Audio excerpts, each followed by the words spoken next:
My dear students, कई सारे students का कमेंट आया कि सर कल एग्ज़ाम है, परसों क्या बात कर रहे हैं? एग्ज़ाम है, समझ में नहीं आ रहा है क्या करूं, क्या करूं? इम्प्रोवाइजेशन क्या करूं? कैसे पढूं। साल भर जो पढ़ा सब भूल रहे हैं, कुछ याद नहीं आ रहा है, रिवीजन क्या करूं, रात भर क्या करूं, परेशान हो रहे बच्चे।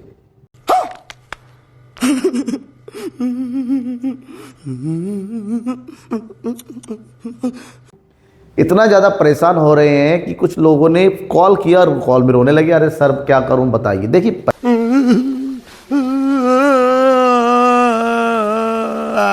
सबसे पहली बात तो है परेशान होने की ज़रूरत बिल्कुल नहीं है।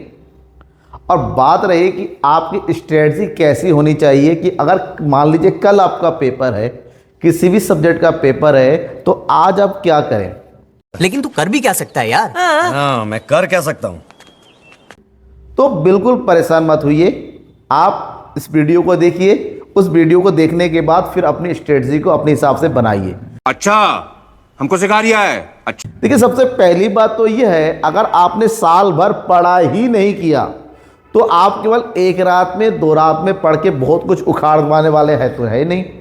तो परेशान होने की बात ही नहीं है यहाँ पर, क्योंकि बात तो सही है। साल भर पढ़ा नहीं है और आप अभी परेशान हो रहे हैं कि एक रात में हम ऐसा क्या कर लेंगे, कोई तीर नहीं मान लेंगे आप। और दूसरी बात यह है, अगर आपने साल भर पढ़ा है, अगर आपने साल भर पढ़ा है और एक रात में पढ़ाई नहीं हुई है, तो आपको कुछ बिगड़ने वाला भी नहीं है। क्या बात है सर, क्या बात है सर, क्या बात, ये बात है। लेकिन उसके बावजूद आप चाहते हैं कुछ ऐसा तरीका ताकि हम अपने इस लास्ट मिनट का अच्छे से यूटिलाइज कर सके, तो ध्यान में रखिएगा। तो सबसे पहले आपको क्या करना है, क्योंकि मैं ये मान के चलता हूं आपने साल भर पढ़ा है। अगर आपने साल भर पढ़ा है तो सबसे पहले अपनी टेक्स्ट बुक का इंडेक्स ओपन कीजिए और इंडेक्स में जितने भी चैप्टर्स हैं, चैप्टर नंबर 1, 2, 3, 4, 5, 6, 7, 8, 9, 10, इन सभी चैप्टर में सबसे पहले ये मार्क कीजिए सबसे ज्यादा इंपॉर्टेंट कौन सा है। Chapter number 3, chapter number 5, chapter number 6, chapter number 8। ये जो मोस्ट इंपॉर्टेंट टॉपिक्स है उसको 1 या 2 घंटे में इसको क्या कर लो, रिवाइज कर लो, क्योंकि अब रटने का पढ़ने का टाइम नहीं है, रिवाइज कर लेंगे एक बार ऊपर से। जब इन सबको पढ़ लिया, साइड में रखो, उसके बाद बच्चों हुए चैप्टर को एक एक बार इसको भी देख लो। पहले इंपॉर्टेंट देख लिया, फिर इनको भी एक बार वंस टाइम आप क्या कर दो, रिवाइज कर दो। रिवाइज करने के बाद आपने 2 घंटा दिन का यूज कर लिया, 2 आवर में इसको कंप्लीट कर लो। 2 आवर में कंप्लीट करने के बाद अब थोड़ा सा शांत होकर बैठ जाओ, आंखें बंद करो, बुक वगैरह अपने सामने मत रखो, आंखें बंद करने पर मेमोराइज करो आपने क्या क्या पढ़ लिया। आपने 2 घंटे में जो रिवीजन किया उसमें क्या क्या रिवीजन करो, आपके माइंड में वो रिकॉल करो। रिकॉल करते करते कुछ एक आध टॉपिक ऐसे आ जाए कि आप दिमाग में उसको लगता है कि यार ये टॉपिक में थोड़ा सा भूल रहा हूं, तो जैसे दिमाग में वो है पेज में नोट कर लो कि ये वाला टॉपिक है। तुरंत पढ़ो मत, पेज में वो नोट कर लो। फिर थोड़ा सा और 15 से 20 मिनट का आपको ये रिकॉल जो होना चाहिए, जिसको बोलते हैं मेडिटेशन।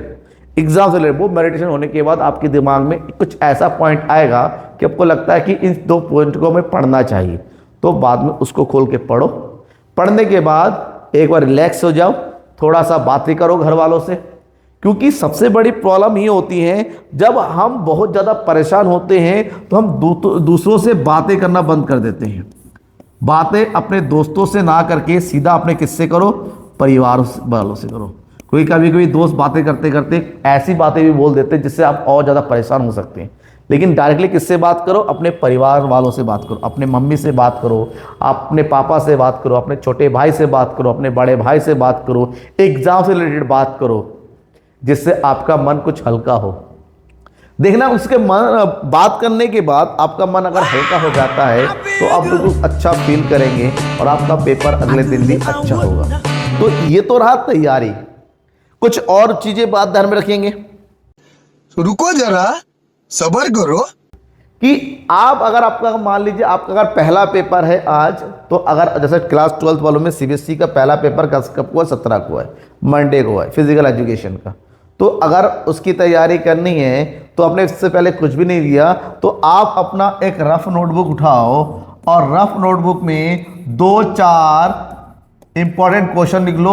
आपने कुछ सैंपल पेपर सॉल्व किया होगा, उसमें कुछ रिपीटेड क्वेश्चंस आएंगे जो मोस्ट रिपीटेड क्वेश्चन है, तो उन क्वेश्चंस को उठाओ और उन क्वेश्चंस के आंसर लिखने की कोशिश करो। किसकी बात करो? उस क्वेश्चंस के आंसर लिखने की कोशिश करो। अगर आपने एक या दो क्वेश्चन के आंसर लिखा और आंसर थोड़ा बहुत भी राइट हुआ, सही हुआ, तो आपका कॉन्फिडेंस लेवल बहुत ज़्यादा बढ़ जाता है और इससे आपका नेक्स्ट डे का जो पेपर है वो भी अच्छा होता है। ये मैं कैसे बता रहा हूँ? क्योंकि ये हमें हमारे टीचर ने बताया था कि ऐसा करना चाहिए और एक्चुअल में ये वर्क करता है,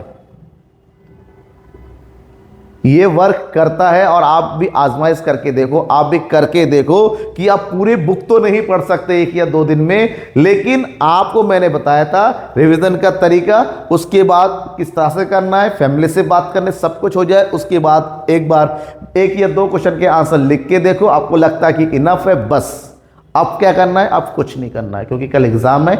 सोना है, भरपूर खाना, अच्छे से खाना खाना है, सोना है, नींद लेना है और आपको एग्जाम देना है। ये क्या बात कर रहे हैं? एग्जाम है, इस एग्जाम में आप ध्यान में रखिएगा, आपका एक मार्किंग का आपने क्या पढ़ा है इस बात का टेस्ट हो जाता है। इससे आपकी जिंदगी नहीं बदल सकती। हाँ, अच्छा हो गया तो कॉन्फिडेंस लेवल जरूर आ जाएगा। तो इस बात की चिंता बिल्कुल छोड़ देंगे। एग्जाम खराब हो गया तो क्या होगा? क्योंकि आप अगर पहले से सोच लेंगे कि एग्जाम खराब होगा तो हो सकता है खराब हो जाए। तो एक पॉजिटिव माइंड बना के चलिए।